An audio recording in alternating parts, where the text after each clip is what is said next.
रात का सफर और खतरनाक पहाड़ियों को चीरती हुई ये सड़क बाबा गोरखनाथ की अखंड धुनी की परिक्रमा के साथ ही यहाँ के लोक देवताओं का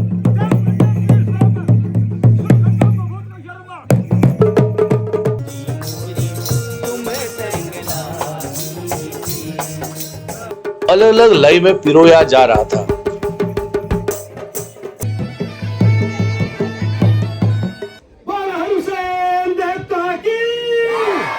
जिसको यहाँ की भाषा में झोड़ा गायन भी बोला जाता है।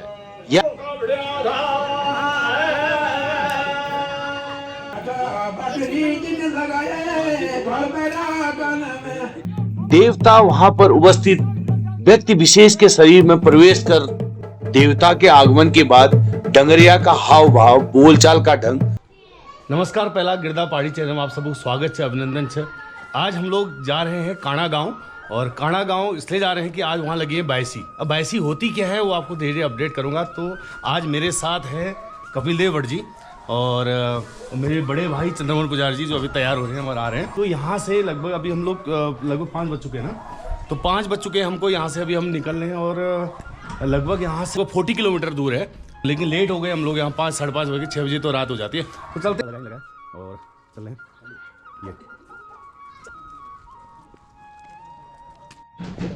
शाम के 5:30 हो चुके हैं हमको यहीं। तो अब इतना दूर जाना है और कच्ची रोड भी है। डर भी लग रहा है मुझे क्योंकि रोड बहुत ख़राब है, बता रहे हैं। मैं गया तो नहीं उस रोड पे, तो देखते हैं, चलते हैं। और सन्नो यहाँ पर खड़ी है।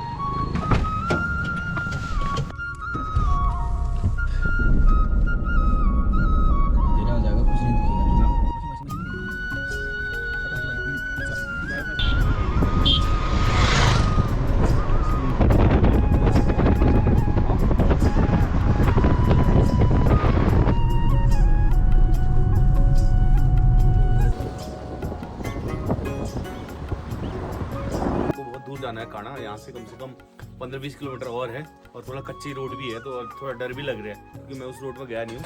तो हम लोग थोड़ा थक गए हैं, तो यहाँ पर चाय और कुछ चने वगैरह खा लेते हैं, उसके बाद मिलते हैं। और ज़रा इधर का देखो, नेचर बहुत अच्छा है। पूरा देवलथल की मार्केट है वो पूरी उधर को, और अन्य गाँव भी हैं।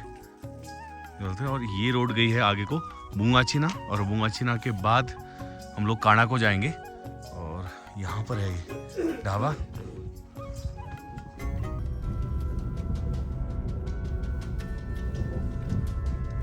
रात का सफर और खतरनाक पहाड़ियों को चीरती हुई ये सड़क हमारे मन में एक सिरहन सी पैदा कर रही थी, लेकिन साथ में आए अन्य 2 लोगों के होने से हिम्मत बढ़ रही थी। अब चट्टान की समाप्ति के साथ ही चीड़ के जंगलों के बीच से सड़क गुजर रही थी, जो हमारे सफर को और भी डरावना कर रही थी। अचानक हमको दूर एक गांव दिखा, शायद जो काणा गांव ही था जहां हमको पहुंचना था। वहां देखने गया कि आगे सड़क कहां तक है। कहां तक है पक्का है ना? हाँ, नीचे को अब ज्यादा नीचे दिख नहीं रहा है ना। सर मुझे लगा मंदिर तक जाती होगी सर। हाँ, ये ऊपर वाली भी गाड़ियां हैं। बढ़िया बढ़िया। अरे कैसा लगा सफर में? जब इतना खतरनाक रास्ता, अगर दिन में आते तो शायद ज्यादा डर लगती है। अभी तो पता नहीं चल रहा था, लाइट में रोड दिख रही थी। हाँ, तो अच्छा लगा। दिन में बहुत भयानक लगेगा, मुझे लग रहा है। दिन में ज्यादा खतरनाक है ना। ये देखिए सर, डर लगेगा ना देखने में। ये पूरा। आखिरकार हम सही डेस्टिनेशन में पहुंच चुके थे। दूर से ही ढोल नगाड़ों की आवाज हमारी उत्सुकता को और अधिक बढ़ा रही थी। जय बाबा हरसैन देवता मंदिर। अभी रात्रि के 8 बज रहे थे और हम लोग पहुंचे थे पिथौरागढ़ जनपद के एक सुदूरवर्ती गांव काणा के बाबा हरसैन देवता मंदिर में, जहां चल रहा था 11 दिन का अखंड महायज्ञ, जिसको बैसी भी कहा जाता है। मंदिर परिसर के बाहर जूते उतारकर हम जल्दी से मंदिर के अंदर प्रवेश करने लगे। इस समय यहाँ संध्या आरती की वेला चल रही थी।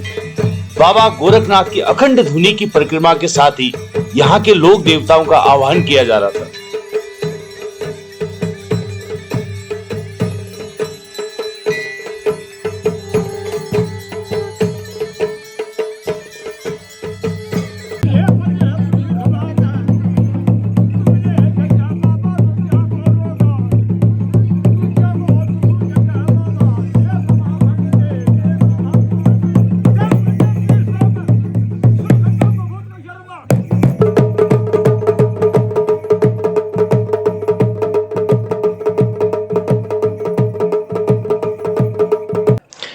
बायसी का आयोजन गांव वालों के लिए कुंभ पर्व की तरह होता है, जिसमें सभी गांववासी इष्ट मित्र एकजुट होते हैं।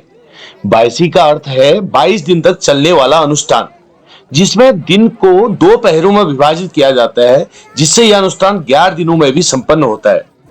1 दिन के जागर को जागो, 4 दिन के चौरास, 11 और 22 दिन के अनुष्ठान को बायसी कहा जाता है। देवभूमि कहे जाने वाले उत्तराखंड में स्थानीय लोक देवताओं के मंदिर सदियों से स्थापित हैं, जहां इनको कुल व इष्ट देवता के रूप में भी पूजा जाता है। उन्हीं में से एक है कांडा गांव के हरुसेम देवता, जहां प्रत्येक वर्ष बायसी का आयोजन किया जाता है। प्रत्येक स्थान में हरुजू के साथ सेम देवता के मंदिर भी होते हैं। हरु और सेम दोनों भाई हैं, जिनकी मां कालानीरा की बाई कोहनी से एक पुत्र का जन्म हुआ, जिसे गुरु गोरखनाथ ने हरु यानी कि हरजू नाम दिया। एक दिन कालानीरा नदी में स्नान करने गई तो हरु को गुरु गोरखनाथ के आश्रम में छोड़ गई, परंतु अपनी माता की रक्षा के लिए हरजू मां के पीछे पीछे चले गए। नदी के किनारे पर ही उनकी मां कालानीरा पर लटवा मसान ने हमला कर दिया। अपनी मां पर लटवा मसान का हमला देकर हरु जी को क्रोध आ गया और वो मसान की गर्दन पर चढ़ गए और उसको मार गिरा दिया। दूसरी ओर आश्रम में हरु को न देखकर बाबा गोरखनाथ को लगा कि शायद बालक को किसी जंगली जानवर ने खा लिया है। तब गुरु ने अपने तपोबल से घास में प्राण फूंककर एक बच्चे को जन्म दिया। कालानीरा अपने पुत्र हरु के साथ जब आश्रम में पहुंची तो दोनों बालकों को देखकर चकित रह गई। गुरु गोरखनाथ जी ने सारी बात बता दी और कालानीरा को आशीर्वाद दिया कि इनमें जो जन्म का ज्येष्ठ है वो हरुजू हुआ और जो कर्म का श्रेष्ठ होगा वह सेमजू कहलाएगा। इस तरह सीमा के रक्षक और समृद्धि के देवता हरुसेम देवता का जन्म हुआ। इनके साथ ही इनके भांजे गोलजू देवता की भी यहाँ पूजा होती है। इस पूरे आयोजन में रोज भंडारा और भजन का कार्यक्रम भी अनवरत जारी रहता है। हम भी कुछ देर भजन में शामिल हो गए।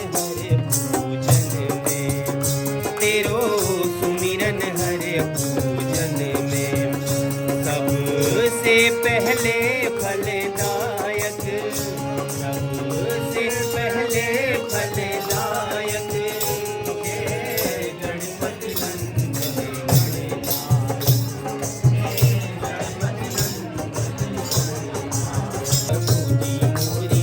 तुम संग लागी थी,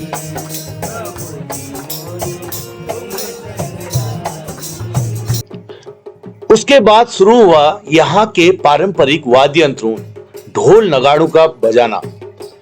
इन वाद्य यंत्रों पर बजने वाली अलग अलग तालों को अलग अलग लय में पिरोया जा रहा था।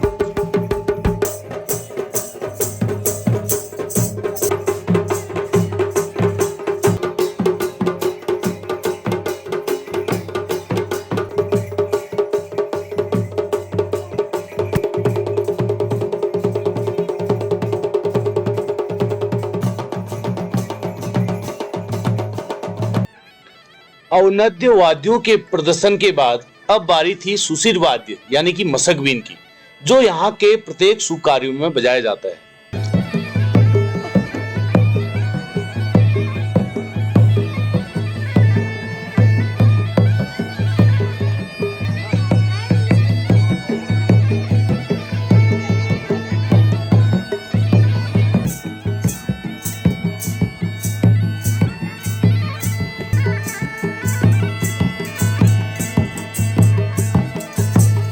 पूरा मंदिर प्रांगण लोक देवता की जयकारों के साथ गुंजायमान हो रहा था।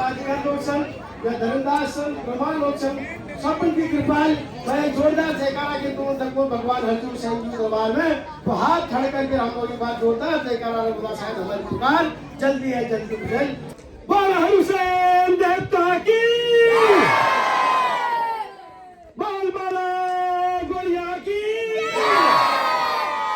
बोल भगवती माता की। इस बायसी अनुष्ठान में यहाँ के पारंपरिक लोक वाद्य यंत्र ढोल, दमऊ, डम्बर, थाली, हुड़का जैसे यंत्रों पर विशेष धुन बजाई जाती है। इसके साथ साथ देवगाथा भी गाई जाती है, जिसको यहाँ की भाषा में झोड़ा गायन भी बोला जाता है या इसको जागर गीत भी बोला जाता है। इस देवगाथा या जागर गीत में बताया जाता है कि देवता की उत्पत्ति कैसे हुई और उन्होंने क्या क्या चमत्कार किए। इन जागर गीतों के माध्यम से मानव शरीर में देवता का अवतरण कराने की कोशिश की जाती है।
अब वो समय आ गया था जब लोग देवता मनुष्य शरीर में प्रवेश करेंगे।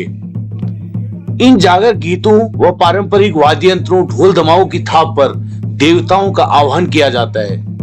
देवता वहां पर उपस्थित व्यक्ति विशेष के शरीर में प्रवेश कर आशीर्वाद देते हैं। मान्यताओं के अनुसार जागर के माध्यम से कुल या ग्राम देवता, यूं कहें तो यहाँ के लोक देवता, किसी विशेष मनुष्य के शरीर में अवतरित होकर व्यक्ति, परिवार, गांव या समुदाय के कष्ट परेशानियों का कारण बताते हैं।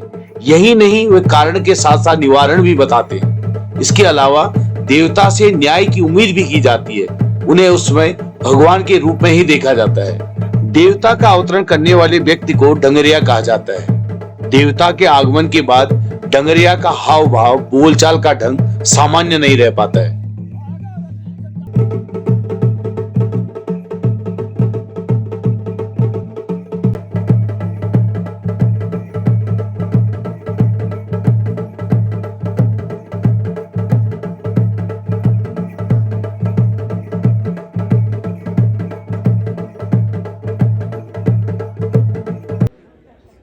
ऐसे ही पहाड़ की परंपराएं, रीति रिवाज देखने के लिए गिरधा पहाड़ी चैनल को सब्सक्राइब जरूर करें और वीडियो को शेयर और लाइक जरूर कर दें।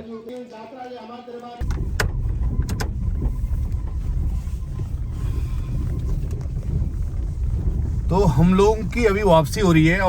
रात के 12 बज चुके हैं और हमने कहा कि हम वापस ही पिथौरागढ़ जाएंगे, क्योंकि वहाँ जाएंगे तो थोड़ा सा आराम हो जाएगा। यहाँ से हमको 40 किलोमीटर दूर जाना है पिथौरागढ़, और रोड अभी खराब है तो देखते हैं। और वैसे 3 लोग हैं हम लोग, कोई दिक्कत तो ऐसी है नहीं। थोड़ी नींद ना लगे बस। वैसे रात को चलना नहीं चाहिए 12 बजे, लेकिन हम रिस्क ले रहे हैं। वैसे आप लोगों को नसीहत दूंगा कि रात को ना चलें।